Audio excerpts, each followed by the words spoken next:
You're listening to the Paracasual Destiny Podcast, episode 31.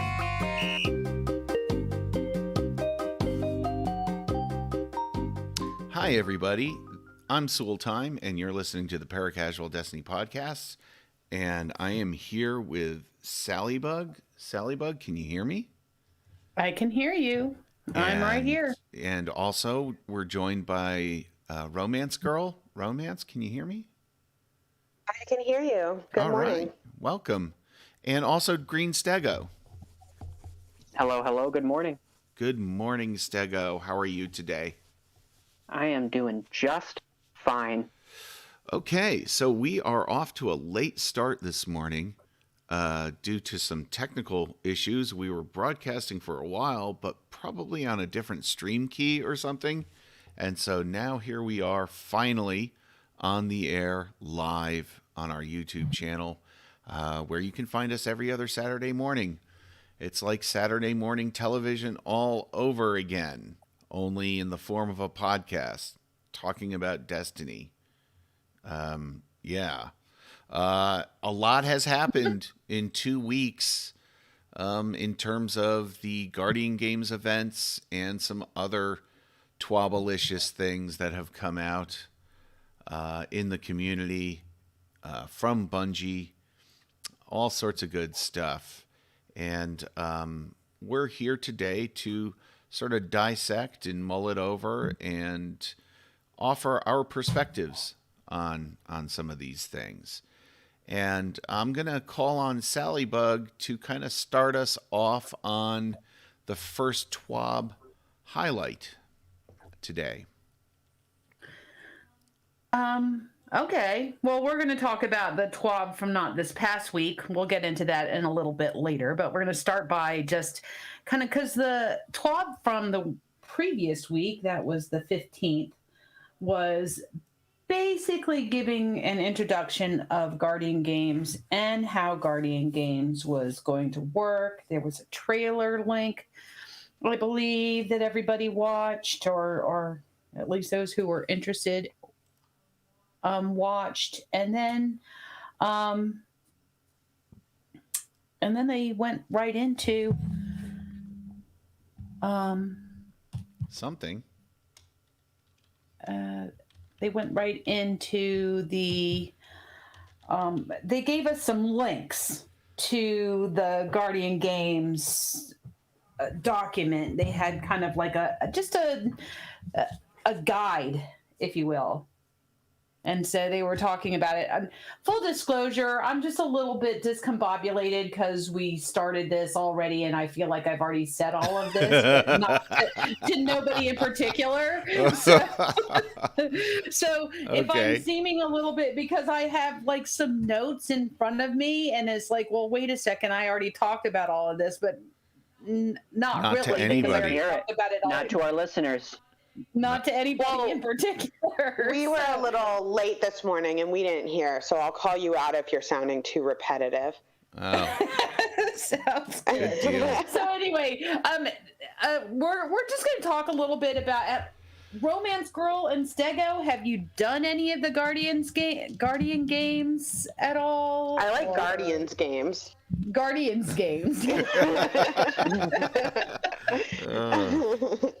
Have you just last night? We have been very busy and not on Destiny a lot, right. But just last night we dipped our toes in for the first time for a Guardian game.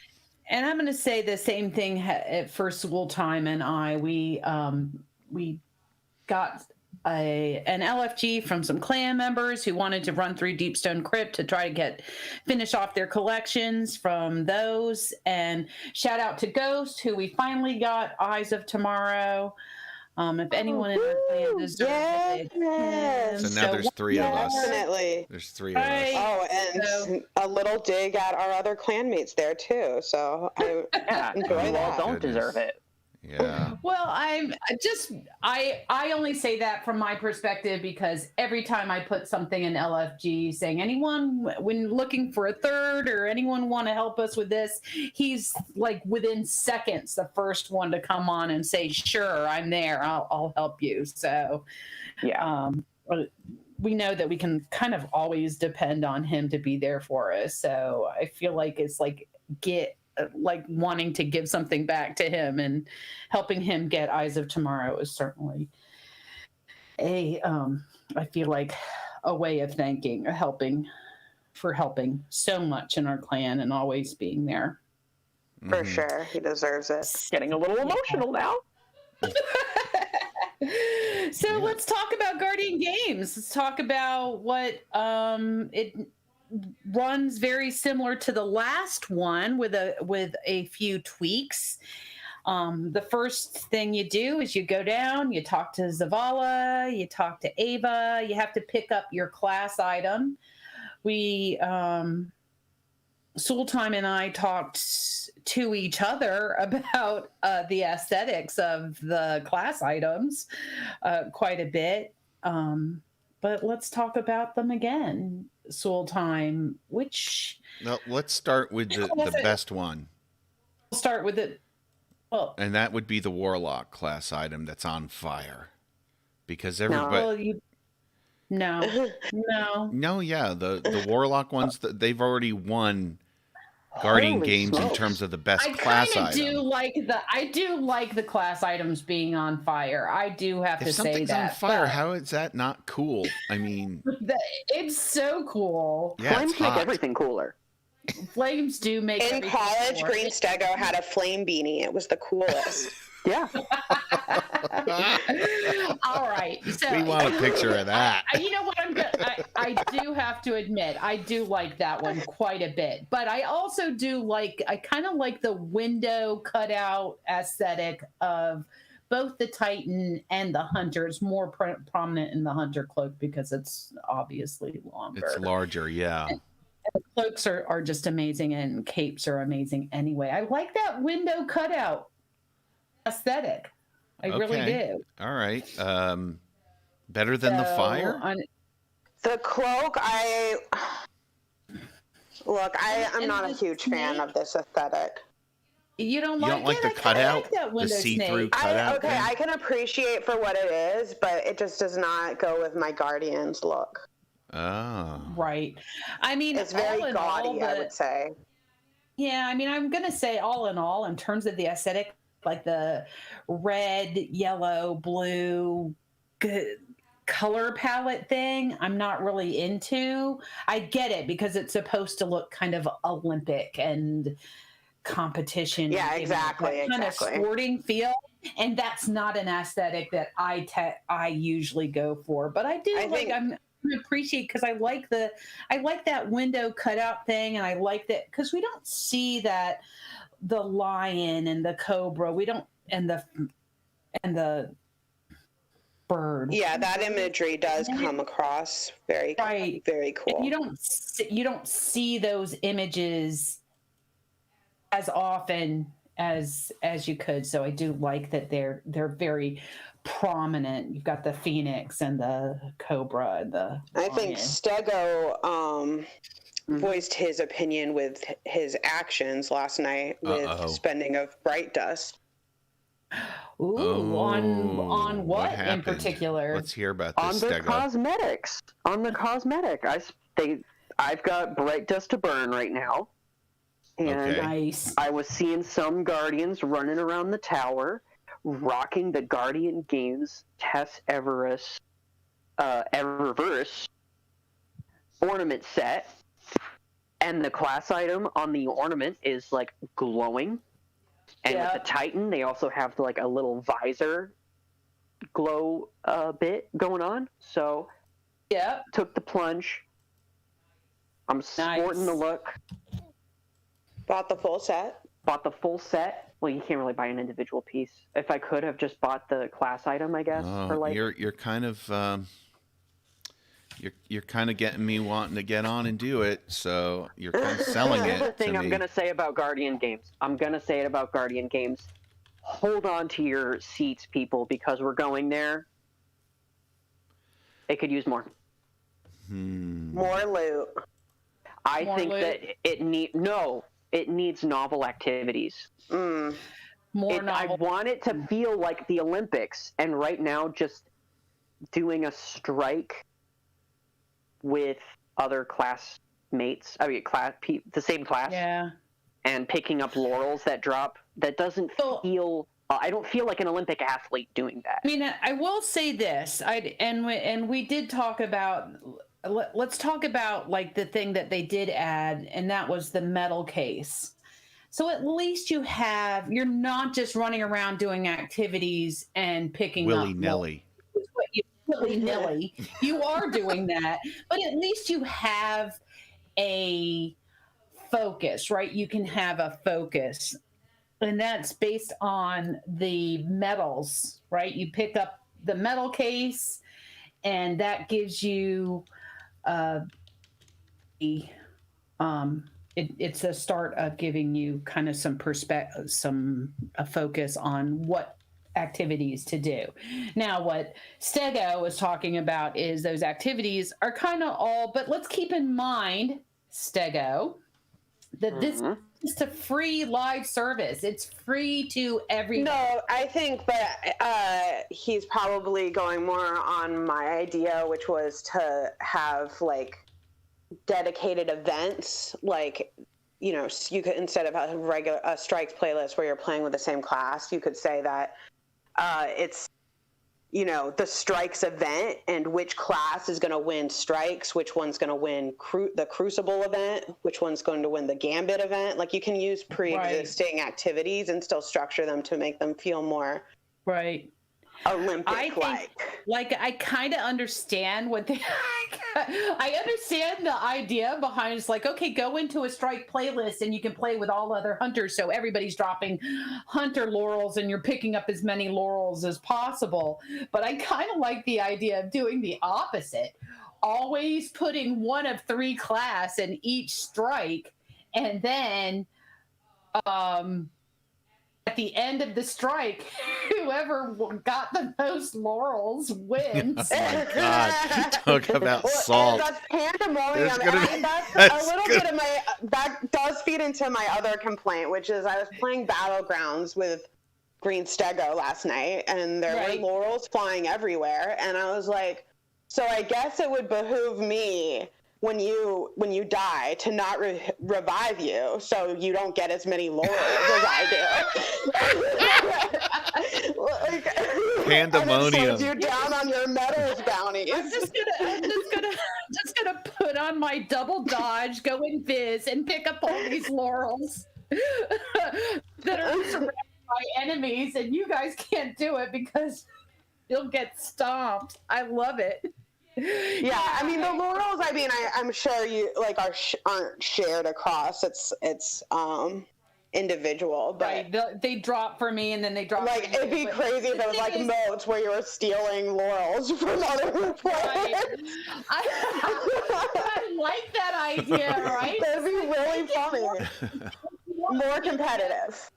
It's not feeling as competitive as like the Olympics actually are. Like it's all like when you're actually doing the activity. Now, like in terms of, because going in and just seeing where the flag level is on the that represent the place, you know, what place you're in. I don't know. It just, I hear you. But it is a free. Mm-hmm. It's free a to free play. event. You know, but it is. I'm not complaining in that sense, but I did really prefer the aesthetics of the revelry. Yep. Yeah, I agree too. I liked the aesthetics of the revelry. I wish they had reworked the revelry. The Guardian Games thing is just not quite. Let's face it, too. The Tokyo Olympics still haven't happened, so it's a huge bummer. Right. Right. There's that. Yeah, but it's just a reminder that we don't would- have the and they haven't like completely. They're still saying it's going to happen this summer, but they're not gonna like happen. saying it won't. Even either. if it does happen, it won't be the same. I'll tell you what novel be the event same, would yeah. dovetail really nice with Guardian games. SRL. Yeah. It really would. Yes. It really yes, would. And you know what this else is I want? true. You know what else I want? Rift. Yes. I've You know been what I craving like? Rift. Yeah. You know what I like about, I like Rift too. I like this idea, but back to Sooltime, you know what I really like about bringing back SRL for Guardian games is it's like an even playing field too. Right. Yeah. So you don't have to like worry about all of this, who has the easier abilities, who gets to finish the bounties easier. Yep. Right. Yeah, it's so convoluted too. All the buffs, which we'll get into, the bonuses, the buffs, the modifiers, the negative modifiers that happen. It's just weird. I don't And know. Funny Bone is mentioning in the chat, capture the flag, please. Oh. And that would be a great Yeah. Guardian Games event. Halo That would be a fans have been great- It would asking be. for So- a Destiny CTF since the beta. I think Yeah. they really have. Right. And King of the Hill type of Rift was activity the would be closest fun we too. got. Yeah, Yeah. Rift really was. And Rift comes very close to scratching that itch. But let's be honest, Destiny does not shy away from just like silliness. Like, it wouldn't be that out of place for there to just be a game where Guardians played capture the flag with each other.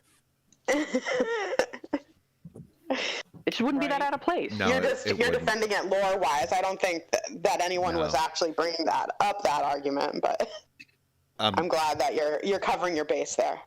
I'm gonna use something that Funny Bone put in chat just for a quick shout out to P. Carlisle Gaming, who is Philip Carlisle, who does the Last City radio podcast. Had me on as a guest last weekend, which was a blast, and I was just so honored to be invited to that. And we'll have to get Philip on this podcast as a guest, maybe our next episode.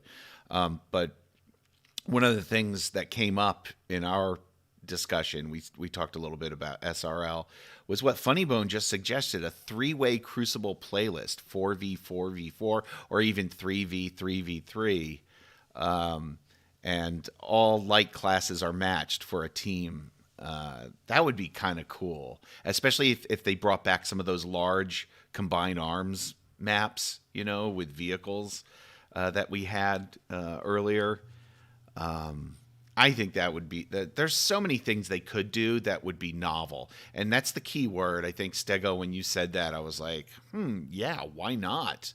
I mean, that would really make the event stand out, and it would be something that people would look forward to for next year. It would be rather than having it just be bounty based and existing activity based.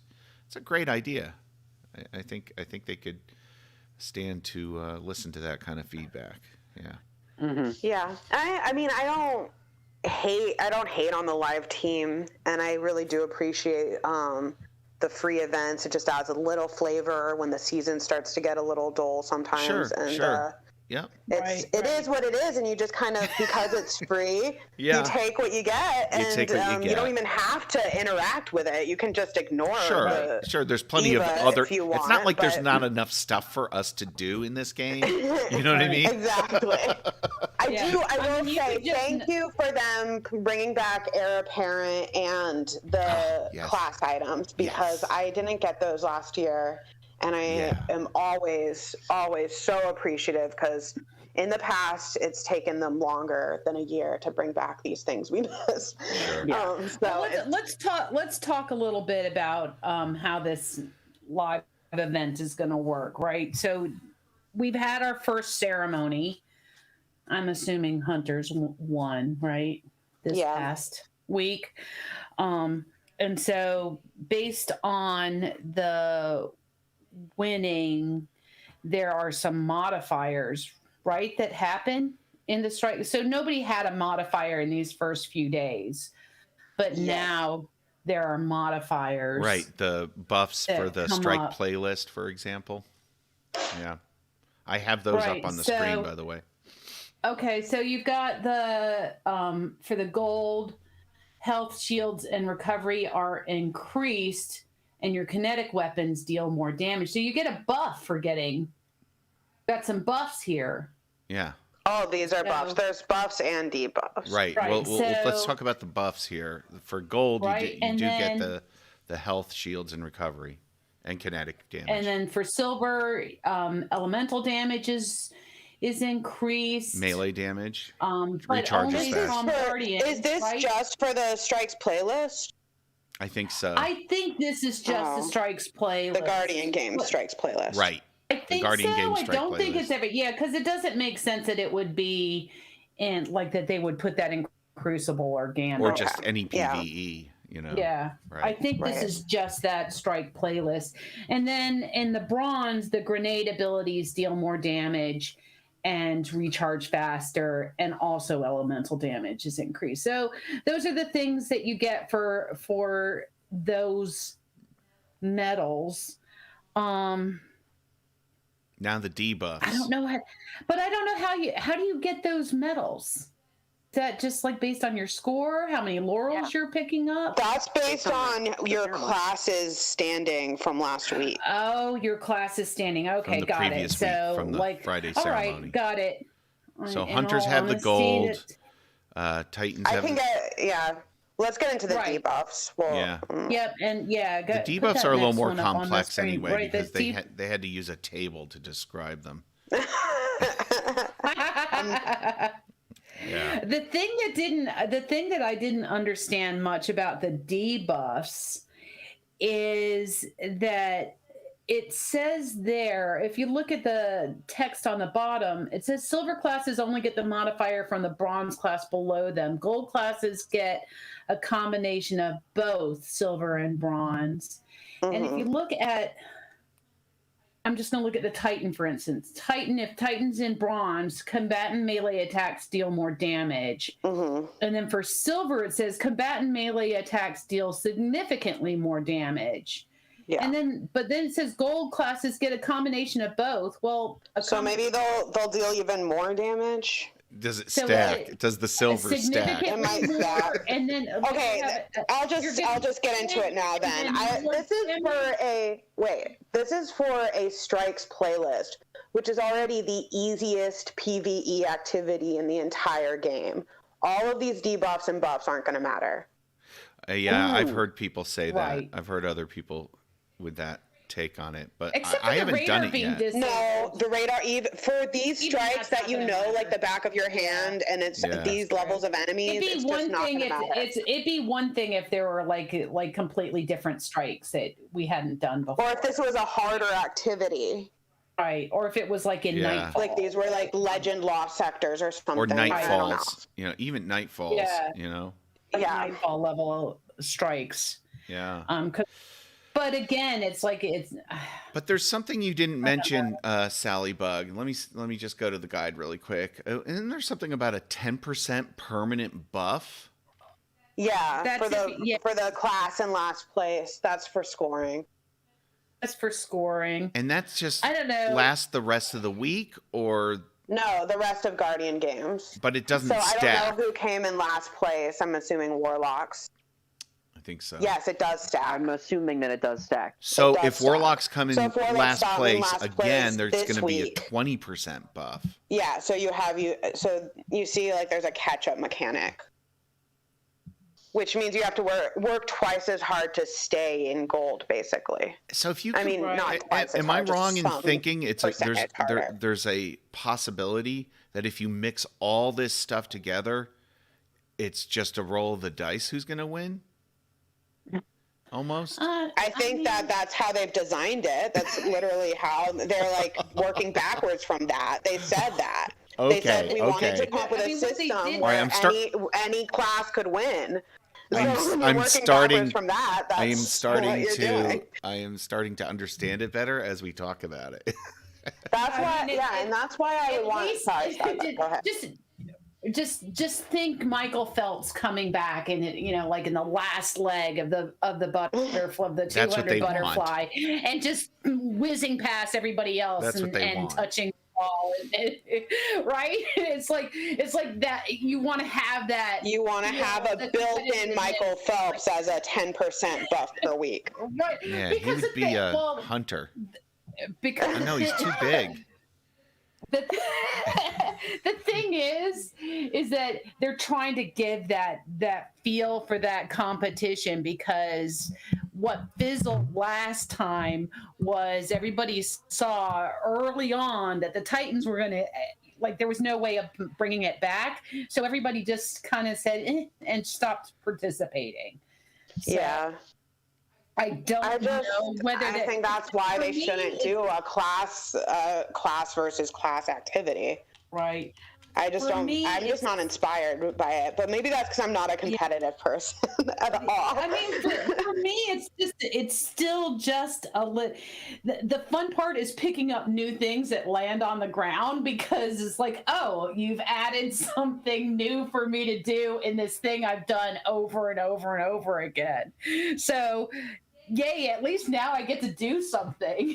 Well, but beyond that, it's like I'm still kind of confused on how to get the medals, and because you haven't done it yet. We'll figure that out. Yeah, when you I haven't done it. a lot of it. I'm gonna watch a couple of guides. Yeah, see what Fallout Plays has to say about it. Content creators, and have them tell us what the best and most efficient way to go is. But there's also other parts of the game that I've kind of ignored, not for any other reason than just not having kind of the time to put into it. So in this week off that I have this week, I'm kind of feeling like I just want to do that. I don't want to like it like I kind of do want to do the Guardian games, but do I want to do it beyond just getting the catalyst for the heir apparent and then no, definitely not. Just do that. Just get the loot and leave. I don't care about the hunters winning at all. Yeah.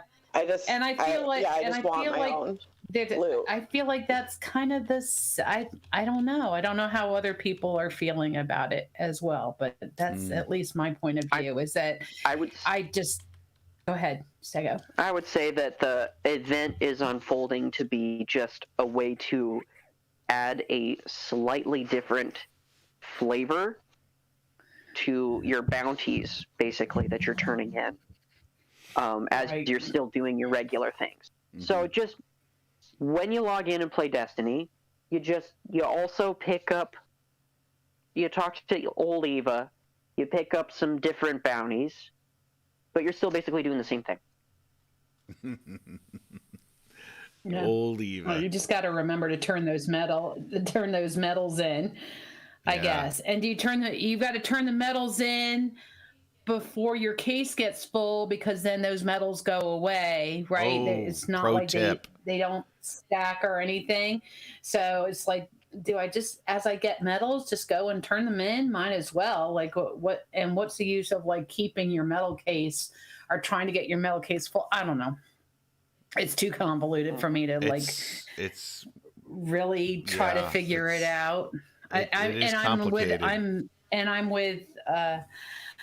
Romancegirl in that it's like, between the Guardian games mechanics. I'm not competitive enough to care.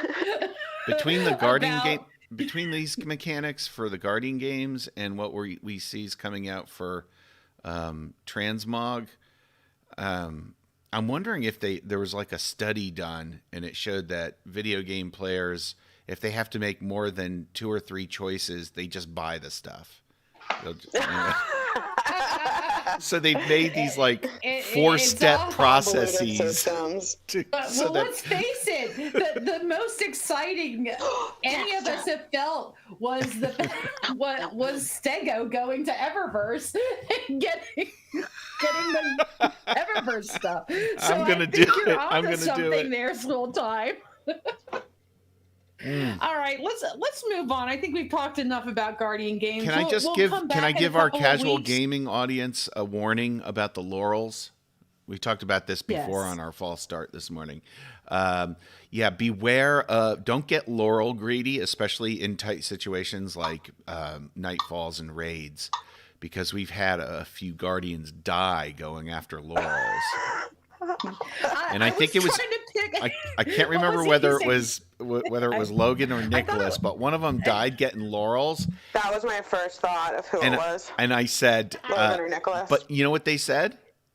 They said, "Oh no, I was going for ammo." They were And I was picking up like, "Yeah, ammo. right." Mm-hmm. Yeah, right. Yep, you're picking up ammo. Pretty blue laurels, All right. enticing me to die. Okay, let's move on.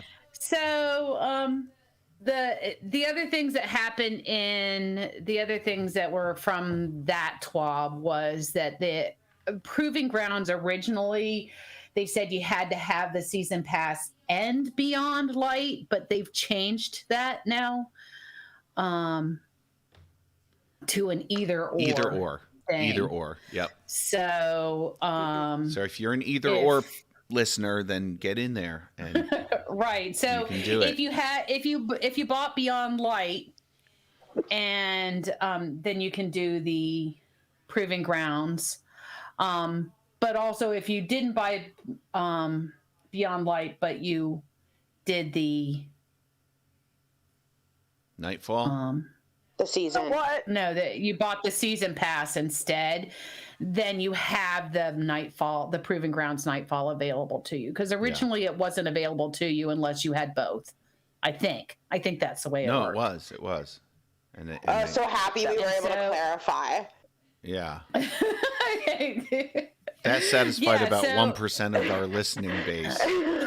Which we covered last time, was there's a discrepancy because on the roadmap it clearly states that the map of the strike should be available to free players. It should just be available to everyone. Right. And now they're just saying, like, we a fixed mistake it. with something. Right. Yeah. The other thing that was in that TWAB that I completely missed by the time I got to it and realized was there was a vote for getting a new weapon ornament for some exotic weapons. I don't know if anybody in our little pod I did. crew. I voted. Did you vote? What'd you vote for?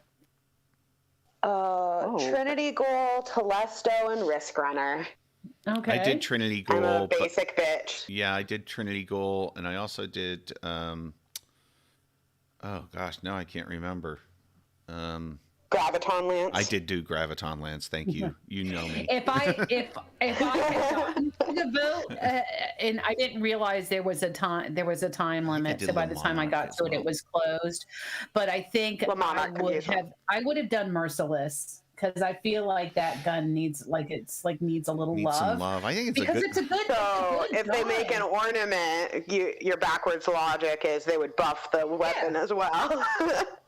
Well, yeah, because not necessarily. No, because I think that it needs some love in terms of it needs to be brought back to the forefront.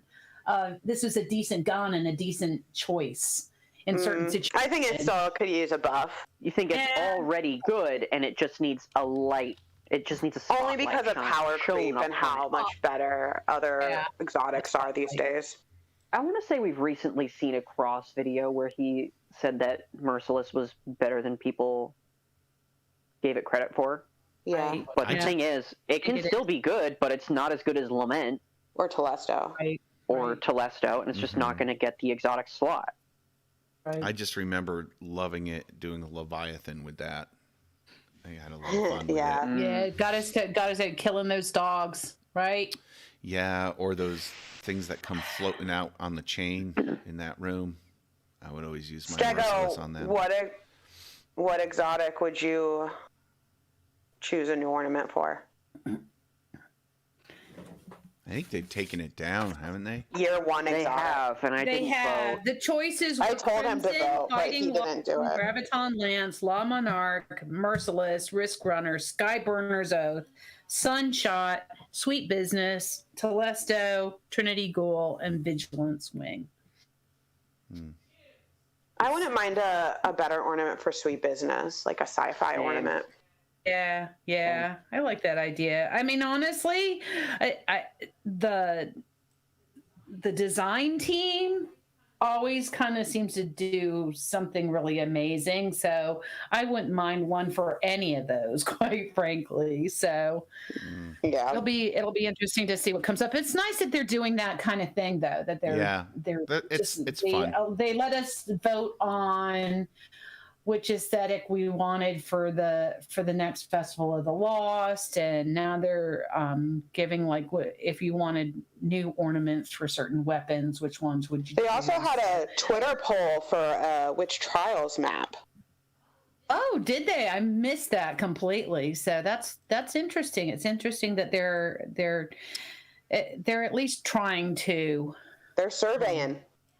Just a little aside they're on trying that. to get some feedback. Just a little aside. I watched this Aztecross video of he just said bring back some maps, even if you're bringing back D1 maps, they're better than nothing. You know. Yeah. And he played through the intros of all those old D1 Crucible maps.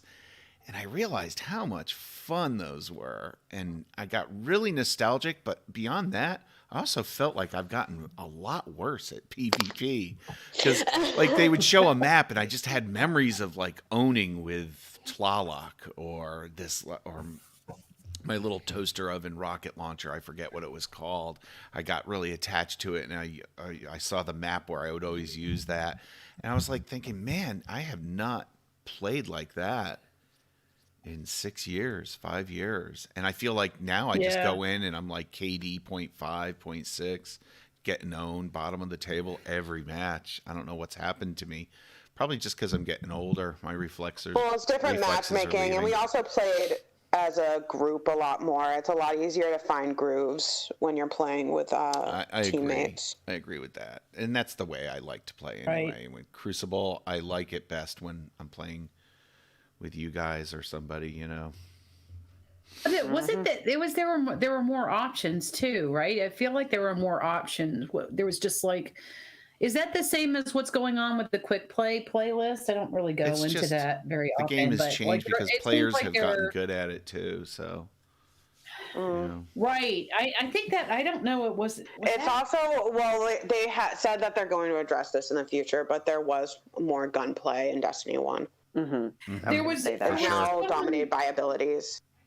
There was someone in a podcast that we listened to who was saying it's just like these players, a lot of these players had just been playing for so long, and they're in even us, like we've got a way better idea.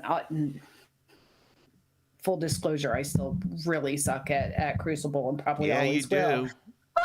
But I'm there with you. But the thing is that these newer players who have way less experience with not only the guns and their guardians in general, but also don't have the map knowledge. They haven't been playing these maps for years and years and so forth. And you're definitely running a danger of them not staying in the Crucible and having fun with it if they're constantly up against these really that's a big discussion right now, how to protect the new light players. You know, how do you protect them? You know, can you put them in kind of like these little new light matches by themselves, so they're only playing each other so that they can get a foot in, you know. Right. I don't know. I don't know. I don't have the answer because it's maybe they should. I learned playing custom games when I played Halo, so maybe these young players should practice with each other. Yeah, try to go into. I don't think that matchmaking can solve all of these issues. No, it can't. If you're complaining about new players don't know the maps, then go into the maps. Right. I think one of the things, and again, and I feel just like them knowing Philip the Carlisle, maps isn't going to solve it either.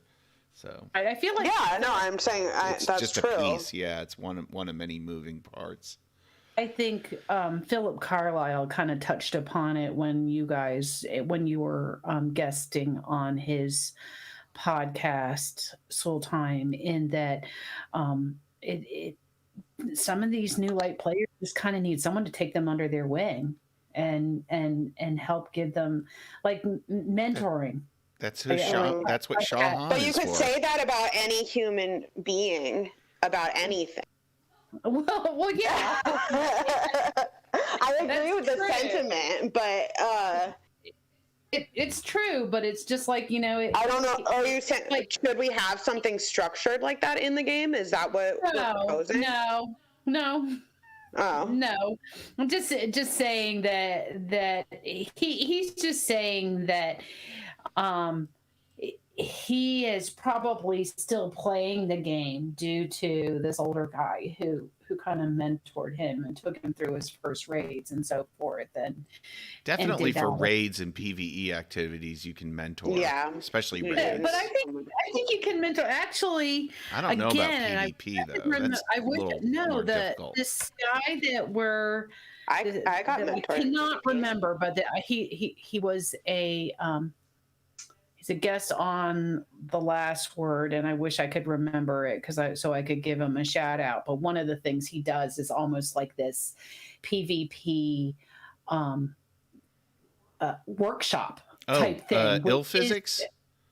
Yes. Ill physics. Yes, that's it. And he does like a kind of this I think it's like on Sunday afternoons, he does like a PvP workshop and giving them just like some pointers and some guides. So he goes into games with like these newer players or these players that aren't that great and kind of gives them some pointers. It's like, okay, so here was the situation with that. Here's some advice on how to make that situation a little different, just for people who have that desire to improve their game. But that doesn't really take care of, like, for someone like me who I'm not necessarily in that situation of wanting to improve my game per se. I just want to play against easier players. Because I've given up on that. I just want to be able to go in and have a little fun and not be kind of spawn killed and killed all the time. And I have memory of there being times during Destiny, either Destiny 1 or Destiny 2, where I was having fun. I had a little more fun and having a little more success in playing. Yeah, there is an issue of like rose-colored glasses though too, because I remember playing Destiny a lot and just getting spawn sniped. Right, Like that was like a lot of Destiny 1, a huge portion of it. Like, and I also like Sooltime. That's because somebody wasn't pushing you when you were respawned. Remember no, they had to push you when you got revived? Yeah, it's because snipers had a huge range. It was ridiculous. It really did. And I remember really liking Supremacy when that launched with Rise of Iron. Yeah. For that reason, because it was like, it discouraged that type of gameplay, but it encouraged a different kind, which apparently either the players or the team gave you some other because we don't really play. I think that's why we like Rift. Yeah. Anyways, what I was going to say is that I also have like a lot of good memories from Destiny 1, but it's like easier to tuck away the bad memories of when it was all sniper shotguns and special ammo was like the only thing that mattered in the entire game. Yeah, or when somebody picked up that's the nature of nostalgia. So yeah, and they just went on a tear with BTRD, and they just kept using that one BTRD for the rest of the match. Yeah. All right. Well, let's move on here. Let's this latest TWAB. There was a few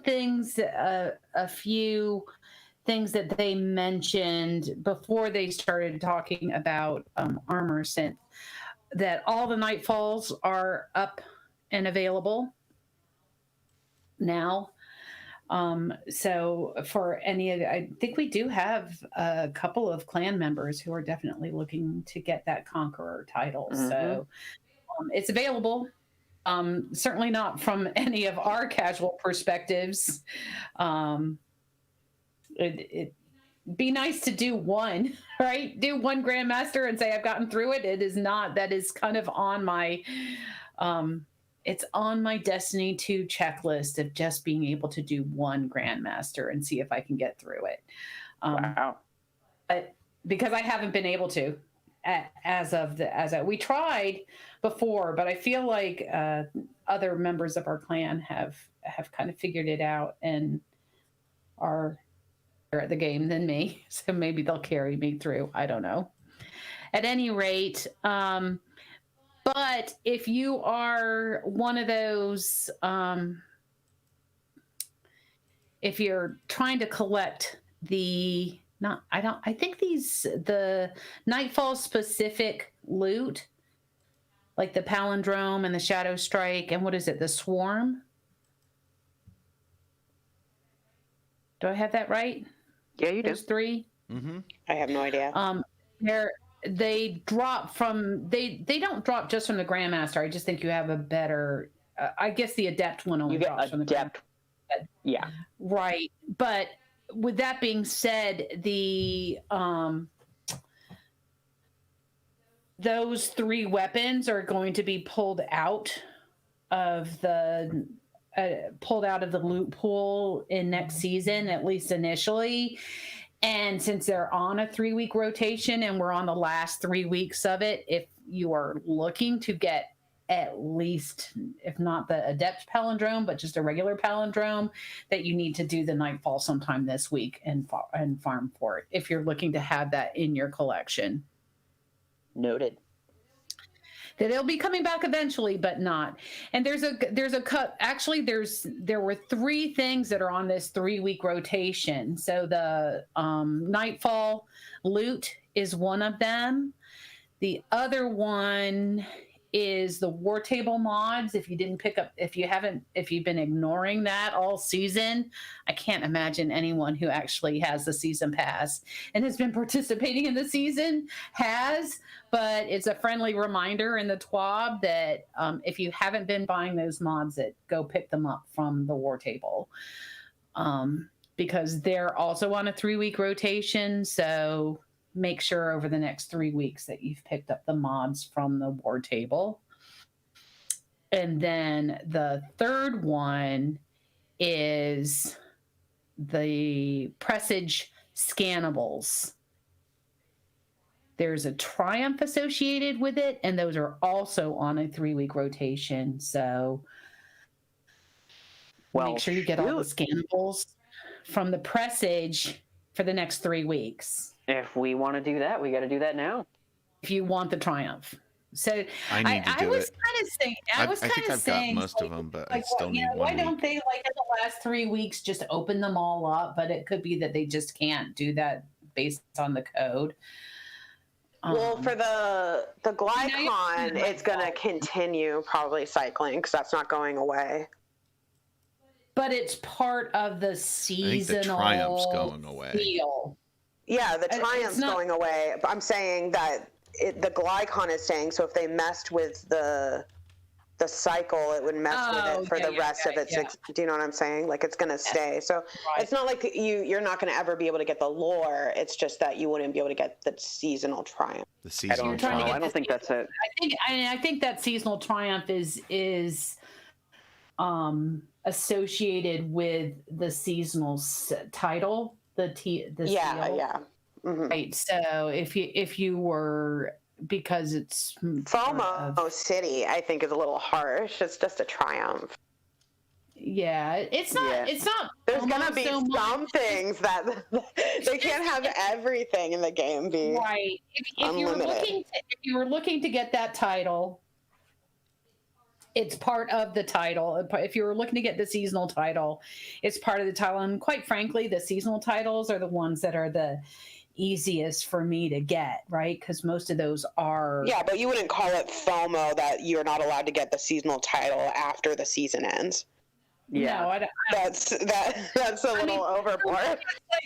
Like I kind of look at. Did I call it FOMO? I didn't. No, I was referring to the moderator of our podcast in chat did. So I'm going to assume it's Salliebug. You did. You called yourself out. I didn't call it FOMO. The lore master and the FOMO master. It was. I think it was Sooltime, but I think he was being sarcastic. Yeah, I was being Yeah. a little Point is- sarcastic. It's definitely not Point FOMO. is, At any If rate, you are interested, get it done.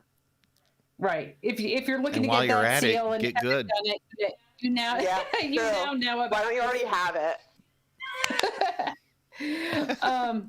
And in all honesty, if you were that interested, then you probably do already have everything you need anyway. So,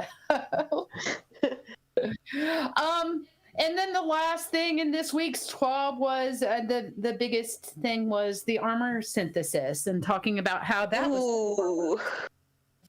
So let's get into it. It's only 4 It's fine. steps. It's only 4 steps. First things first. Let's you have that you have that graphic, Neil. The Synth strand, synth chord, synth weave.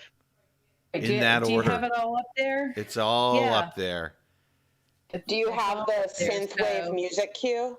I do, actually. Coming right up. All right, so Oh, yeah. Synthwave. If I may. Synthwave. armor synthesis. Synthwave. Synthwave. So Before we're dealing with a new cosmetic system. This is the Transmog system of legend, and it's seeming like, well, not seeming. We've got the steps here, and it's a pretty linear path to earn these universal armor ornaments and unlock them for your armor synthesis, which is what the Transmog official name is. Step 1, defeat enemies to earn synth strand. Step 2, spend synth strand on bounties to earn synth cord. And step 3, convert the synth cord at the loom in the tower into synth weave. This synth weave then unlocks an armor appearance. It's as easy as it unlocks something in your collections. That was one thing you were talking about, Sooltime. Is it do I have to go and get it again? But no, if it's in your collections, meaning as long as you've earned it at one point in the game that you can, and you like the look Yes. of that one piece. They had can clarified go. this earlier, that you're safe to dismantle things because it's collections based. Right. If it's in your collections, then you will have access to that armor piece in terms of turning it into a universal ornament. So, well, then It's I'm also fine. Then I'm good with it. This also incorporates the shaders, which are also on a collection-based mechanism. I don't think that you need any of this synth currency to do shader stuff. I think that you just still apply it's them just gonna be on it's going to cost either Glimmer. apply to It's Glimmer. It's like 500 Glimmer per piece, like per gun or per armor piece. But it is there is going to be, and this is something people have been asking for a while, and that if you just want to have it apply to everything you're wearing at the time, you can do an apply all, which is great. Yes. which is great. Yeah, that is great. Yeah. That is usually the way that I do it. One. But I usually I do just do think the that- same color, but but I like that they're not just. It's not all or nothing. It is a It's not all or combination nothing, of right? the Destiny So- 1 and Destiny 2 system because you can customize. Because sometimes Right. I'll be like, it doesn't apply to the chest piece correctly, and then I'll try to find a corresponding shader that fits a little better. Yeah, but usually what you Right. do is you Or start you want your class with, item to kind of stand out a little differently with a different. Right. with You a start. I different usually do complement. start with wanting them to all be the same. So Like- this will be a lot easier. like with this warlock that we're looking at on screen right now. Yeah. It looks like they probably did like a preview of Nebula Rose on all, and they started from there and they started modifying.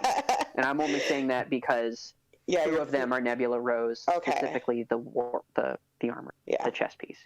But I do think that with this screen, it'll be a lot easier to mess with the shaders individually because it's just kind of a hassle to go through each individual one.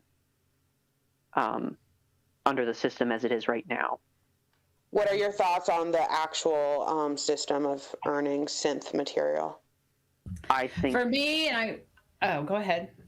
I think it's fine. Go ahead. For me, and this is what I was talking with one of our other clan members, Funny Bone, about this. For me, it was like the steps there. It seems that it does seem kind of a little convoluted. Like, I wish I didn't have to like go and get bounties to earn the synth cord that I then can turn into synth weave. What I would prefer, and this is just me, what I would prefer is that I could use some of my existing materials, like existing planetary materials, for instance, and it's like that some combination. You know how like when you go to Banshee right now, and in order to pick up those upgrade modules, you need to, and that rotates every day. I was kind of wishing it was going to be something more like that, and I don't mind necessarily that there's like adding a step or two to that. I wish there wasn't like that bounty system to it. I wish it was more like collect these materials and then go take them to Ada to convert into materials that you already had. Materials that I already have, or So that you I didn't have to wanna- go and yeah, collect, right? Rather Well, than if it was planetary materials, that puts an unfair burden on newer players. that is true. That is true. But you know, maybe there would have been a way to convert the. Here's my take on it. I like that they've gamified it a little. I like the idea that I'm unlocking it. Right. I think that it would feel a little. I don't want it to be super grindy, but I do want it to be a little grindy. I want it to feel like it's something that I've like earned, and that it's like gives me another chase. Right. I would like it more if we could take out one step, make it a 3-step process. So defeating enemies, you're going to be doing that by doing bounties anyway, usually. So combine steps 1 and 2 into getting. Step 4 is not really a step, though. Yeah, but still, the version. I don't. Step 4 is pick out your armor, and you've probably already. It's a conversion. It's in the then. conversion chain, and I would just like to take out a link, take one link out of that conversion chain. Synth strand to synth cord, synth cord to synth weave, synth weave to the armor. Yes, I agree, but I also, and that was my first impression, and I made fun of the system when it launched, like everyone else did. But when I thought about it, it's like if you write down any video game system on paper like this, it's going to always sound really stupid. If they took out a step, it would still sound stupid and convoluted. When you're actually playing the game, it feels a lot different. Right. So, and we'll know more once we actually, when it comes next season, that's true. And we go see Ada, and my guess is going to be that it's going to be pretty simple, and that it is going to be similar to, because like for instance, right now when I go to the gunsmith, I pick up his bounties, and occasionally I'll like look at what they are, but most of the time I just pick them up. Like I tend to just run around the tower, pick up all the bounties, and then just see what happens naturally by me just playing the game. And yeah, exactly. I have a feeling that it's going to be very similar to that you're going to just go down, like you pick up the gunsmith bounties, right. You're going to go down, you're going to pick up her synth cord bounties, and that they're just going to kind of happen naturally by you just playing the game, unless they end up being like really, if they get too specific, or they get like, and it looks like, from what I remember from reading the TWAB, that it's going to be, you can put your focus similar to like the aspects and fragments system that Elsie has, in that you can just pick which one where your focus wants to be, because it's like, look, I live in the Strike playlist, or I live in Gambit, that you can just pick the one based on what your play style goes with. So Well, maybe in the back of my head, I'm thinking since it's Ada 1, that we're gonna have to make like 3 trips back and forth to her. You know, like the Black Armory. It doesn't seem like that. I'm hoping not, because I mean, I'm just hoping it is. You don't have to go see her to get the bounties, and then once the bounties are done, you have to go see her to do the loom to get the synthweave. You are and then going to have. You are going to have. You will have to go to the tower to get the loom. You will have to go to the tower for the synthweave. But step 4, you won't have to. Step That'll 4 be is like automatic. in menu, right? Yeah. And it sounds like the synth strand's just going to drop, so you'll just pick that up, and you can get the bounties from your phone using the companion app. You know what though, Probably. Salliebug? You are just going to the tower that once just to get that final. There's another alternative where you can bypass all of these steps. It's called silver. Right? What are your thoughts about the controversial cap? Yeah, the controversial cap of... Look, in terms of the silver, before we go to the cap, in terms of the silver, I don't have a problem with it. Pretty much every game makes a good portion, especially like Fortnite and these other free-to-play games, get the bulk of their money by selling skins, selling these transmog systems. So the fact that they're actually putting something in game where I don't have to spend silver and can still do it is awesome. Good thing. That's a positive. For those who, that's a positive. And for those who don't want to go through those steps or don't have the patience to go through those steps and they have the extra money to spend, go for it. Or spend the money in Eververse. They want to go above and beyond the cap. Right. I think, and that's why I brought up the cap first, because I think that's the main. And all that does is put Silver money in the pocket of a game developer that I want to be able to put money back into the game that I love. So I think the criticism is mistrust, saying that the money isn't going to go back into the game. The money is just going to fatten up Bungie's pockets and go into the other games or something, or just bigger salary. I don't know. There's a greediness accusation. Well, there's also, I think, I don't play a lot of other games that have transmog in them, so I think some of the outrage is coming from comparing to other games, other systems that don't have a cap and allow you to go in and stay engaged and play to your heart's content. I mean, that benefits content creators and people who are career players. People who have day jobs, it doesn't benefit them. You know, our casual schedule people don't have the time to maybe get everything they might want. You know, if you're into this whole the way you look, I don't fall into that category. I really don't. I'm not a big sort of fashion person, so it's not really going to affect me. I'm a collector though, so it affects me that way. I like the idea of changing how I look, but I'm just going to use what resources I have available to me to do it. And so, Greenstego pointed out that by the end of 2 seasons, so the season after this next season, you'll have 6 looks unlocked. Right. It's like for each character, that's plenty to choose from, I think. Right.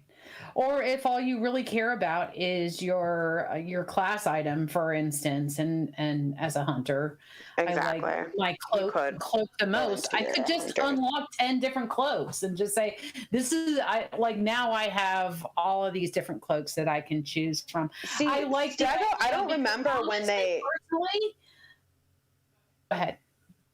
Oh, I was just going to say, I don't remember when they announced this, but Stego and I have a clear memory of them saying there was going to be a cap.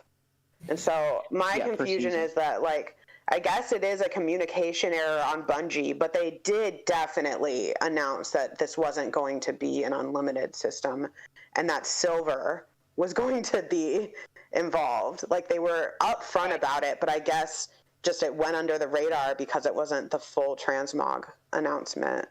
Right. They tried to set expectations, I would say, but I don't know if you guys have a memory of when that was announced. I don't have but I don't remember putting a whole look at lot. Just in that a transmog system was coming, and it does it seem like a bit of a money grab potentially, but I don't mind that either because like look at in the long run they're a business and they do have a population that the game is free to play, so they've got more people in there playing for free, so you want to incentivize them to spend money on the game so they can continue working on the game or working on another game that exactly. we may also potentially really love. So, what I've also said last night, I think, is that they need to also make sure that they recoup any losses because they put a lot of resources into the system. They've been working on this for at least a year, probably more than a year at this point. Right. True. And that's resources that could have been put into other parts of the game. There's a lot on the line for this system to be right. Like, you know, we were loud as Guardians that we did want this system, that we wanted an appearance system. Running down to a certain part of the tower and looking at a kiosk and sorting through all those different shaders on a kiosk. So I mean, we basically are. They're just switched to our menu. I wouldn't go that far. I mean, we are doing that.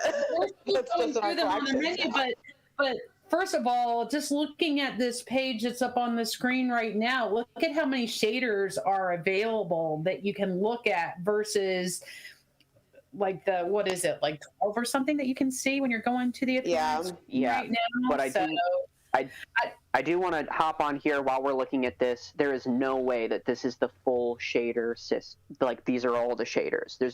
We see here that there's. Oh no! I think there's a way to toggle. There has to be a way to toggle shaders on and off in your collections. Yeah, you can see because there's hundreds of shaders. Well, you can see a bar like. But even with the bar, Salliebug, there's more shaders than that in the game. Yeah, there's more than 2 pages worth of shaders. There would be like 6 pages at least. That's a good point. That might be all that particular. I hope not. I hope there's a way. What I'm saying is, if they clutter this thing with all the common shaders that I've earned throughout Destiny, it will be a flop. Yeah, that's true. We're looking at some right now, like that. All Eververse.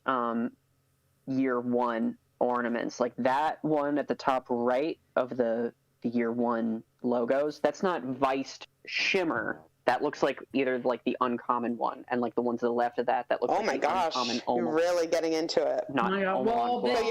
He's extremely worried. Well, we were talking God, I don't even know the difference between real life conversations like in the car and what we've said on the podcast anymore. But we were talking at one point about what Eververse needs to be sort of where they put the goofy, funny stuff. I think this is a step in that direction, like to silverize, if you will, aesthetics is a good direction for the game, and save the utility stuff for end game rewards, like Grandmaster Nightfalls and Trials and things like that.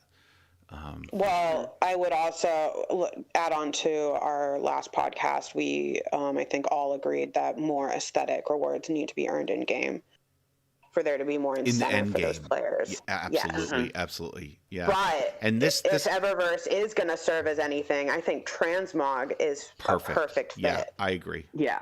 I think we all agree on that.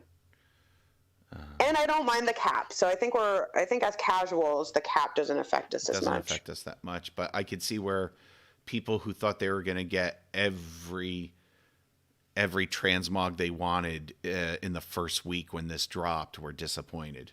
That's all.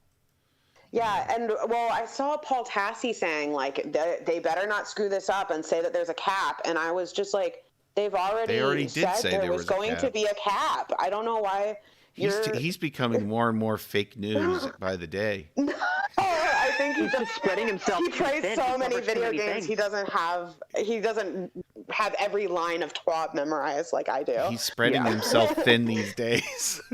Because like after like There's a I lot of think video after they games. said that Yeah. there was like a new teaser about the Snyder Cut or something. And, like, it just blew his mind. And No, everything else Paul disappeared. Tassi does good work.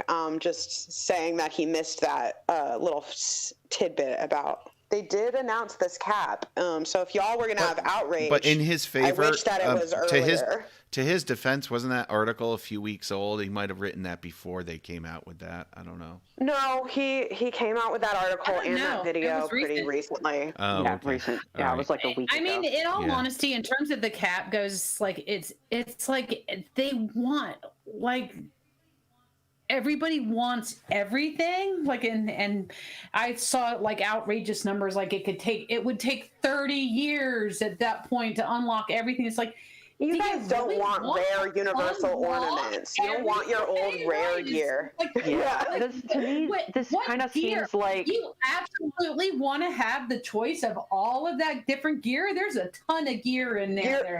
You're gonna unlock the universal ornament for the default year 2 Vanguard gear. yeah. I Like, mean, no. Right, exactly. maybe this example that I'm gonna give it seems a little like far-fetched or silly, but it seems to me like it's not that different from somebody who gets like a lolly at the end of their doctor's visit and is like, I'm gonna have to look at how many different flavors of lollipops you have. I'm gonna have to come to like 20 visits before I get every single lolly flavor. It's like That was a strange I would say comparison. more the going to okay, the bank. cut that in post. And they're Cut it in lollipops. post. Cut it in post. Cut it in post. I regret opening my mouth. No, but No, I got what you're agree saying. with you. It's like we're giving you something kind of technically for free, but you could also buy it because you could also go to the store and just buy your own bag of a variety of lollipops, Exactly. right? Yeah. But if all you're going to do is get your lollipops either from the bank or the doctor's office, I like the bank because you could just go in the bank and make an extra, do I that. think the banks Yeah. have the best lollipops. Right? And thank you. You're just gonna be able to choose which you're gonna get what you get and kind of move on from it. I don't know. It's just like everybody like wanting like everything, and it's like, yeah, well, you can't have everything. It's like if you had everything you wanted all the time, then life would be very boring. So Yeah. It'd be make Wall-E. a choice. Don't like have to like. They want everything at their Our disposal. universal. I have a question. Instead of making a choice, make a choice here. Choose which aesthetic you want. One of the things I was going to say. Wait, hold on. Time out. Especially- Romance no, had a question. No, let me say this because I'm Oh, going to no. forget it. I already Oh, forgot it once. sheesh. Sheesh, y'all. Go. Coming from someone from a very casual perspective who only has one armor set that's fully masterworked, I like the idea of being able to change what it looks like instead of just having to like, well, I'm going to have to go with this one because it's all I had the materials to. That actually leads into what I was going to say, which is, do our current universal ornaments just get carried over into this new system? I was wondering the same thing. I think so. I think so. I think I remember I would seeing something assume about so. that. If it's in your I think there were some exceptions, right? Like the solstice stuff doesn't have glow, the older solstice stuff. Yeah, there were a few. Some of the year one stuff from collections isn't going to be available right away. They're working towards getting it, but something about the code or whatever, they couldn't put it into the system. Yeah, which is what made immediately. me, and that's what made me say that they've been working on this for a year because, right, I remember they said that they did design the last year's solstice armor to work with this current system. So that means that they've been Right. working on it, They've been or at working least on it I for a while. assume. I inferred from that comment Right. that they've been working on this for like a year. So, that being said, like I'm happy with the fact that I can take my my go-to armor piece because I don't have like full different armor sets like for all these different activities like some other people do. Like, oh, I'm going to use this armor set for this activity, and I'm going to pull out this. I don't think that many people have that, actually. I think that's a rarity. Right. That's not, it's certainly not a casual thing. It's not what like casual players do. So I do, and I'm hoping something similar for hoping a change comes around for the mod system as well to make it a little more easier. Armor 3.0. To change out the mods that I want on that one armor set that the only one armor set that I don't think I even have a full masterworked armor set. But you know that you can already do ornaments on your armor set, Salliebug. Oh yeah, I know. This isn't okay. Good, because you said that was something you were excited about, and I was like, well, they're gonna make it easier, but that was already available to you. Right, and this was one of the things. It's like, that. I Actually, the opposite. This transmog system makes it easier for if you are someone who switches between armor, because then your appearance stays the same even though your armor has switched. So to clarify, right. But I think at least from what I gathered from a couple of the Twitter posts that I saw, and there were a lot of them when this was first announced, was a lot of people were just hoping that this would just be an expansion on the easy way it is to transmog right now, and that you just go to the piece and change its appearance. And that's not because it's not true. Because it's not identical to what the existing transmog system It is the same. The only thing, because there is no in-game system to transfer any armor into an ornament. Right. So that part's new, and they aren't changing it so that you can go in and so that you can't go in and change the ornaments. You don't have to pay synthweave to change what you look like. That's just for unlocking a brand new look. So I don't agree with that comparison. But I'm just giving a point of view that I saw on Twitter. It's not my point. And of view. I am refuting that point of view. Well, that's good. It's good for people. It's good for people to. It's good for us to say, get off your high horse. This is going to be fine. You're not going to care as much. You're getting something. And stop complaining. Again, it's so hard to describe these video game things over text and even just screenshots. Right. Because when you're actually playing with the system, it's going to feel so much. It's going to be better. Different, and it's going to feel better than it looks. Right, and that's the thing. It's we're all going to you have to get your hands on it and start doing it, and then it's just if we are going to have to cycle through hundreds of shaders, and it's not in any particular order, and you don't have the option of ordering it, then then we'll have then I'll throw a fit on Twitter. Right. In all honesty, Twitter was so awful this week. I really just wanted to delete it off my phone. I'm kind of tired of the only thing you hear on Twitter are people complaining. Nobody it's very negative. 1 out of 20 tweets is I mean, thank God I follow Ron Sexsmith, because half of his just dad joke memes. It's I need something that is just not someone shouting. I really recommend following artists on Twitter so that you have a lot of art to look at. Yeah. That's just what I try to keep my feed as. I need more of that. Most of for Instagram, I started only following people who are, it's all part of cat lovers. So it's most of my Instagram feed is just people and their cats, and look at my cute cat. And I'm yes. Salliebug is over the discourse, people. You need to shut down the Destiny discourse. She's had it. I get off the Twitter train and go to my Instagram feed and just look at pictures of cats to calm me down. That's one of the better uses of the internet. Let's be honest. Yeah. Yes. Let's face it. We all could have more cute pictures of pets in our lives. And I think that's a wrap on the twabs.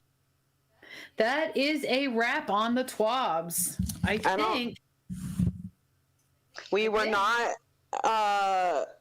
successful in keeping it more concise. No, we tried. weren't. Not today. There's too many rants, and I was guilty of more than a few. Yep. And we still have a couple of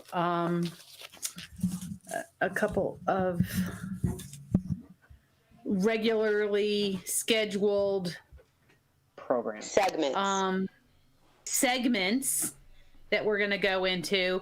The good news is, at least for me and my little segment, it's very short this time.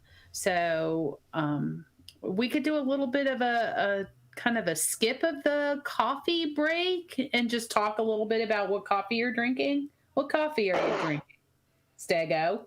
Bless you. Stego. Sorry, that was me just spitting out my coffee because you were saying skipping a coffee break.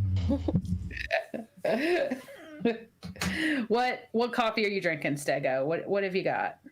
I am drinking it was fresh a while ago, but now it's room temperature hot coffee from our new coffee maker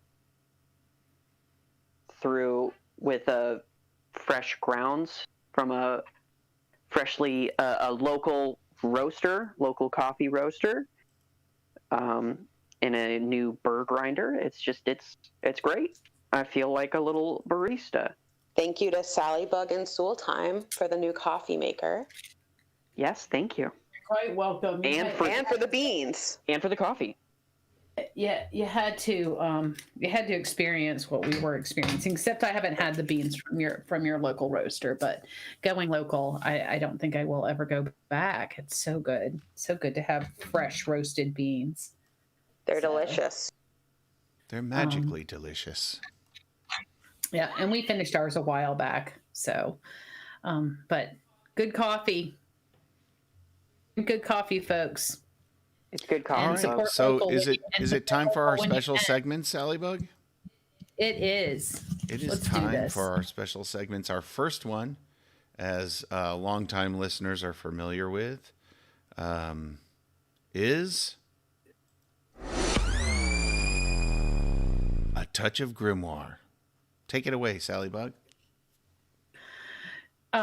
So I was going to do something different, and then I put that on hold. I put it in just kind of my book of lore ideas for later segments, and decided to go with these lighthearted lore that came with the class items in the Guardian Games class items, and I started reading through these, and I was like, these are awesome in that it's showing that Bungie, that this Guardian Games thing is really all just for fun, and that Bungie is showing that they're not really taking it too seriously, and just the way they're talking about, they kind of just buy into the stereotypes. So if you haven't read the grimoire that goes with each one of these class items,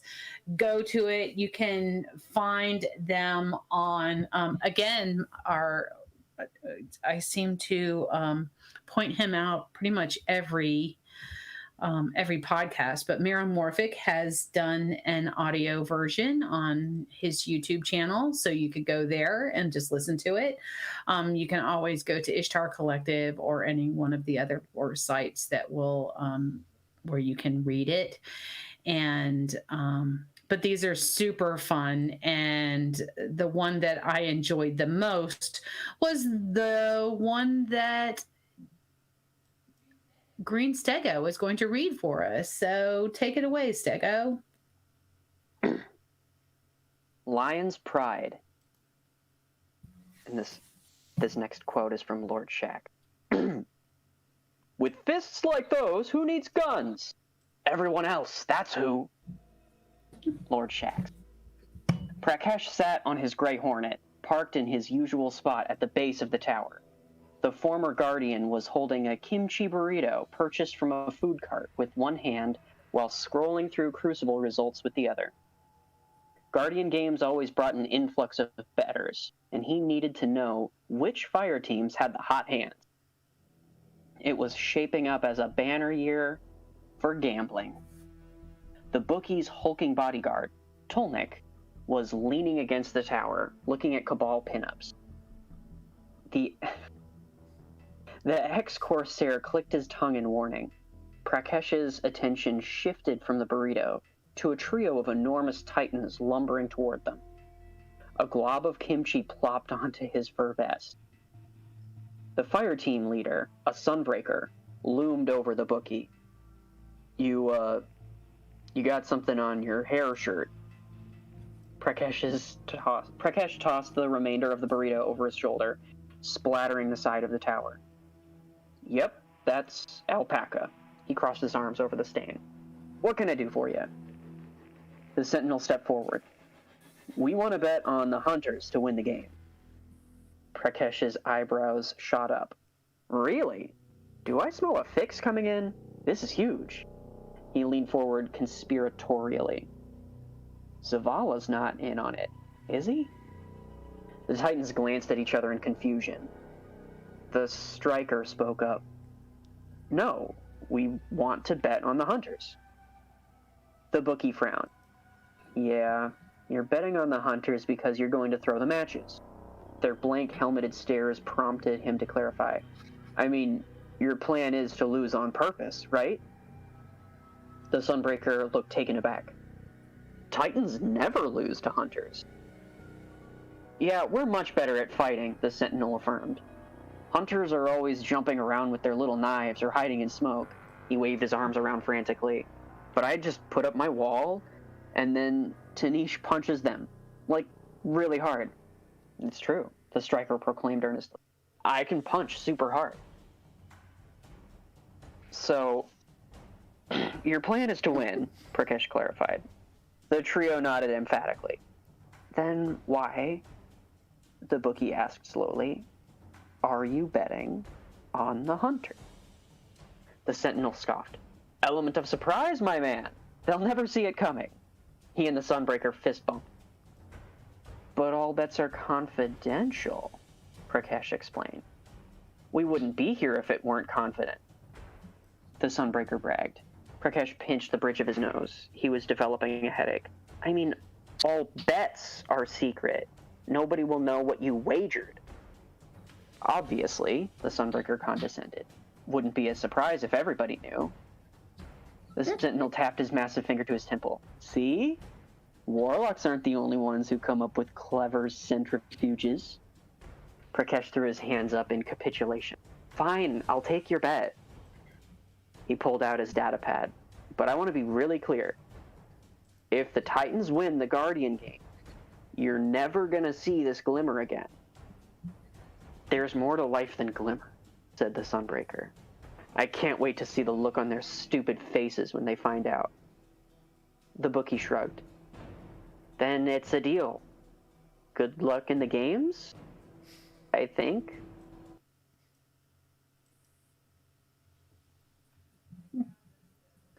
I found this so hilarious. I don't know about the rest of you. Just could not stop laughing through the whole thing.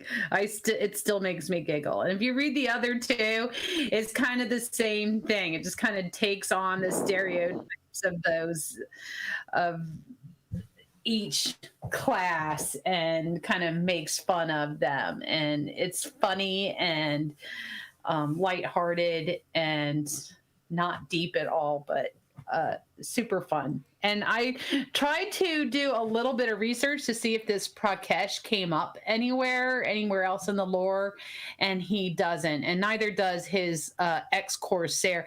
They say he's an ex-Guardian, which is interesting. Does that mean like he just kind of gave up his ghost, or he lost his ghost along the way, or he has been removed from the Guardian, his guardianship for shady dealings, which is what he's doing here. So, I there's guess my it would little. be something like the Drifter Osiris, where he lost his ghost in some way. Right. So he's just kind of hanging out in the tower. Probably from shady dealings. Yeah, and doing this little hustle on the side. So it's fun. It was fun. They're a fun read. And again, it's showing that Bungie's not really taking any of this too seriously, and neither should we. So, and there you have it. There you have it. And from A Touch of Grimoire, we move right on to one more time. Oh, wait, you guys can't hear that, can you?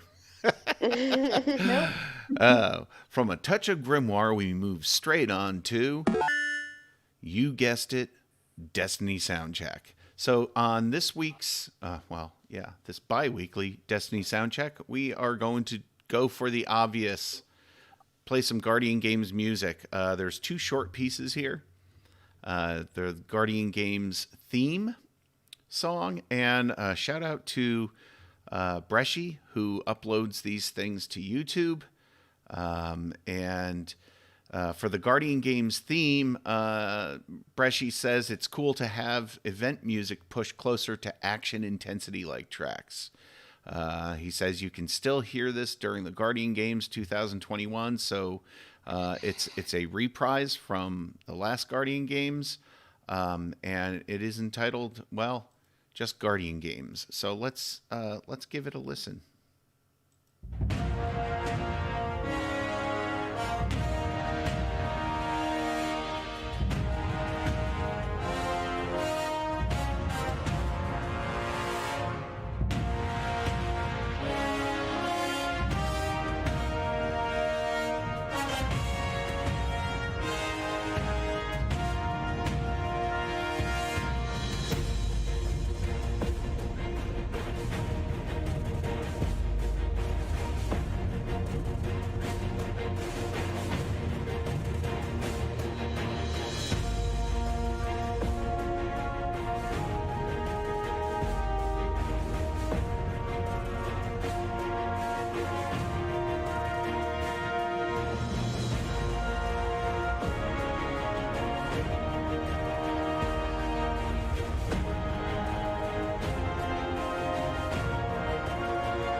Guardian Games original soundtrack there, posted to YouTube by Bresci. We'll link to his channel in the description. And composers Michael Salvatore and Sky Lewin, I think, hit it out of the park with that one in terms of combining an Olympic sound with, the Destiny 2 motif. Really well done there. Our next track is entitled Competition Fever. It's another short track. And once again, Bresci asks, do the drums sound familiar? Well, that's because they're the exact drums used in the Dreaming City track, Mists of Memory. Mike has been reusing / repurposing a lot of percussion elements from previous tracks for his newer ones. So we get to hear this, some recycled drum tracks here, some percussion tracks. A couple comments on Bresci's post here is one from JLotes1110, JLotes1110, says, this gives me some Lego Universe vibes, honestly. Anyone here remember that game? Stego, do you remember Lego Universe? No, I didn't play that game. No. Well, maybe you played Halo CE then, because Jacob Menendez mentions that the violins at the beginning remind him of Halo CE. Don't know why, but it sounds similar to a track from that game. And then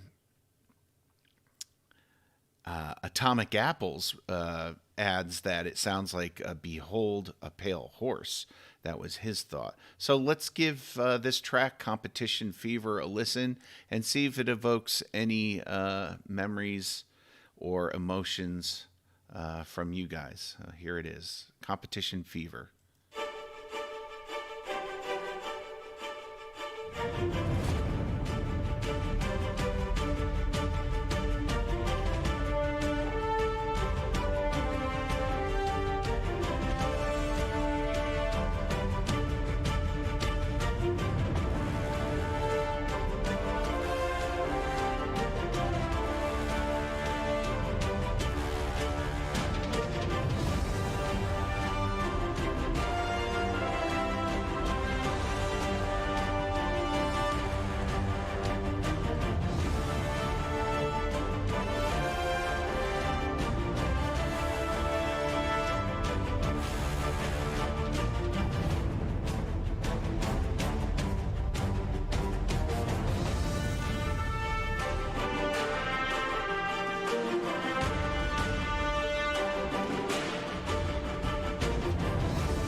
There we have it from the Destiny 2 original soundtrack, music for Guardian games. That was Competition Fever.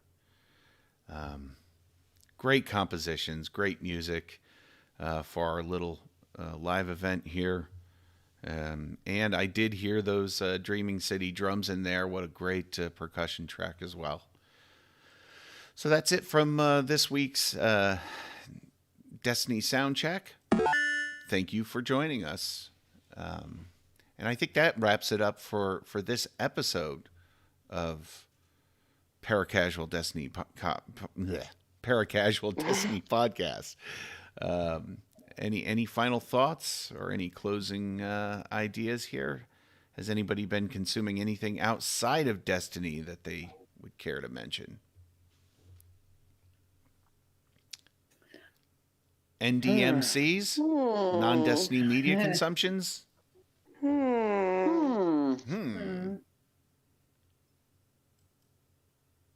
guess not. I guess not. I know you guys have been playing something else because you haven't been playing a lot of Destiny. I'll go first though. I picked up another Agatha Christie novel, so I'm working my way through another murder mystery, which is awful lot of fun. Which is awful. Freudian slip. I missed it. At any rate, so yeah, I'm reading the Agatha Christie novel, and it's great, easy reading, but engaging. And Sooltime and I watched the rest of the Godzilla Kong, the Monsterverse. In the Monsterverse. So yeah, that was awesome. Those were great. A lot of fun. I was very nervous about having to choose between Godzilla and Kong. So yeah, because you love them both. Kind of on the edge of I was going for Godzilla. What? Were you? Godzilla? In all honesty, I was actually going for Godzilla too, but I like them both. That made me want. I like them both too. They did a good job making Kong very human and relatable. Yeah.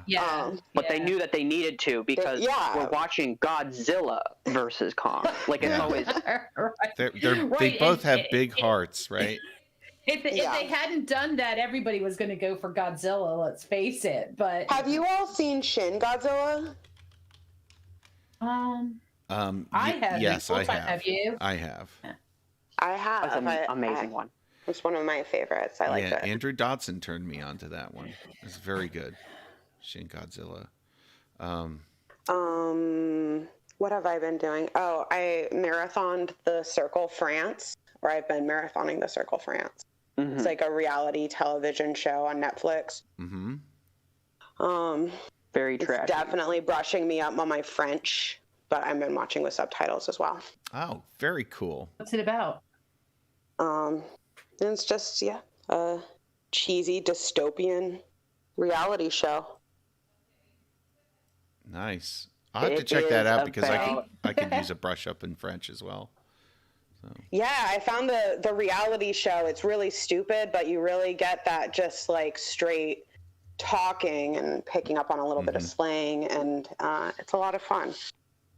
We started watching it after Paul Tassi's latest tweet about it. Just saying That's not true. I saw a lot of tweets about the U.S. Circle. it was the tweet that broke the camel's back. Let's be honest, because it was okay. Speak for yourself. You're not the one watching it. It immediately preceded the watching. Come on. Yes, The the point new is- season launched, so everyone was talking about it. I agree. Yeah. I agree with that statement. Okay, so it's anyways. well known. All right, there's an American one. In other Yes, words. there's an American one too, and I think a Brazilian That's one, been remade. and a UK one I'm probably. always let down by the American spin-offs of these foreign things for some reason.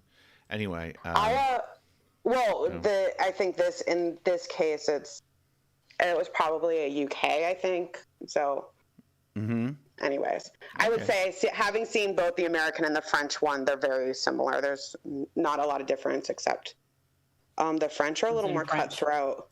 Yeah. They're a little meaner. I saw a snippet and it makes was bloodthirsty. It's just silly fun. Anyways. We could all use a little silly fun these days. silly fun. I speaking of subtitles, I started watching. I watched a recent interview with Ricky Gervais, and he mentioned being into Nordic noir. So I looked it up on Netflix. It wasn't on Netflix. I haven't checked other streaming services yet. But while I was on Netflix, I saw another one that I haven't seen yet, and it was called Occupied. And it's kind of neat. It's got all the trappings of those Nordic noirs with the drama, the excellent acting, the amazing cinematography. Just love the landscapes and the choice shots in those things. And it's takes place shortly in the future, and Norway decides to go to stop oil production 100% and go. They're moving to thorium based or nuclear energy, and at the last minute the prime minister gets kidnapped by the Russians, who are backed by the EU, who force him to renege on that, and he reneges on going off oil, and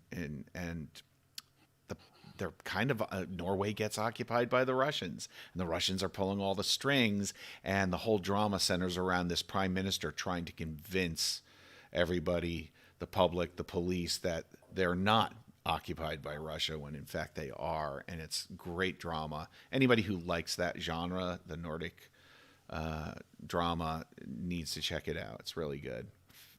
Wait, is this a documentary or fiction? No, it's Daniel. What the heck?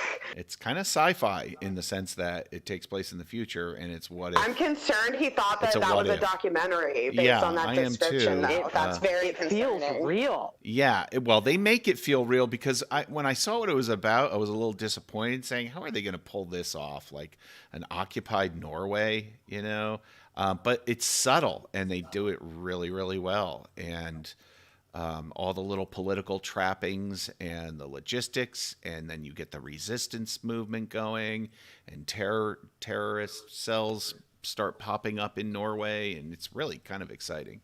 It's good stuff. Anyway, That's it. Cool. That's my contribution to.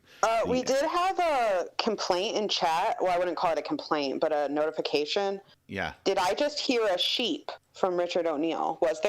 Did anyone have a sheep? A sheep? Richard heard a sheep? What? Yeah. You got to be kidding me. Do you have an ending slide, Sooltime? I've been looking at this Gray Hornet for a long time now. Yeah. Wow. Complaints. Complaints Yeah, abound. How about this? There we go. we've got Michael Salvatore and Sky Lewin participating this year in this year's Guardian Games. They decided. Oh my god. They decided to include the composers of the game into the actual Guardian Games, which I thought was probably a good move, a good marketing move. Yeah, that was. Losing it. This is insane. Stego did remark that he liked the music when we went into the tower last night. Mm-hmm. Yeah, it's great. Yeah. I love it. And it does have that kind of Olympic competition type feel to it. So they did the right thing. What they set out to do, they accomplished. I think so. I can't wait to play some Destiny today. Can we wrap this up now, or are we done? Yeah, I think that about covers it. I do have a thing that we did recently watch a movie called Ride Your Wave. Last night we watched it. Ride Your Wave? It was, Okay. an Ride anime. Your Wave. Oh, it's an anime. Okay, so Ghost might be interested in that. I know he's an anime fan as well. Ride Your Wave, and that's on Netflix as well. It was kind of what would you say, a rom-com? Oh, I would say, yeah, a rom-com with mystical with anime some, tendencies and some just turns that could only happen. I called it anime nonsense, and I said that as a compliment. I like that. Anime nonsense, a whole new genre, I think. Okay. Yeah, it's a recurring. He heard it again. Did he really? I think he's hearing things. There might be a goat out in his garden outside the window or something. Yeah, no. Maybe Somebody's squeaking. Yeah, James is probably giving it a hard time. Are you guys hearing it? No, I'm not. But I'm not listening to the feed. It might be my chair. You might have a mouse back there, Sally. Are the cats chasing a mouse again? No, there's no cats back here with me, unfortunately. Oh, that is an unfortunate thing. Anyway, I'm wrapping this thing up before we get any more personal Funny here. Bone hears the sheep. Funny Bone hears it too, so there's one outside his window as well. Was that it? I think it's my chair. I don't know if it's your chair, because try to create the sheep sound. What? Oh, if you lean. All right, hold on. Hey, Stego, do me a favor, okay? Mm-hmm. Could you? Is there any chance that you could just try leaning back in your chair again and hold the microphone near it? Yeah, I think it's your chair.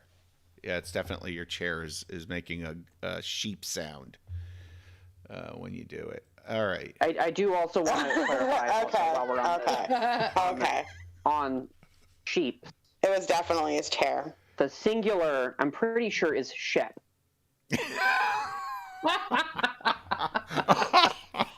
Oh my gosh. Right, we should have ended this 5 minutes ago.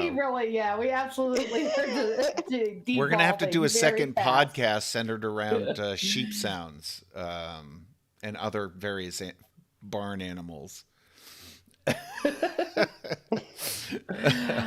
All righty then. It's time to pack It's time this to wrap this puppy up. All right. Yeah. So see y'all in orbit. Goodbye from Sooltime. Yeah. We'll see you all in orbit. Have fun with the Guardian games, but don't get killed retrieving motes. This has been a live broadcast from the Paracasual Destiny podcast. We broadcast live every Saturday morning on our YouTube channel at 11 a.m. or thereabouts, U.S. Eastern Time. But you can listen to the podcast anytime on your preferred podcast outlet. Follow us on Twitter at ParacasualP. We will see you starside. Bye. Bye. Bye. Bye.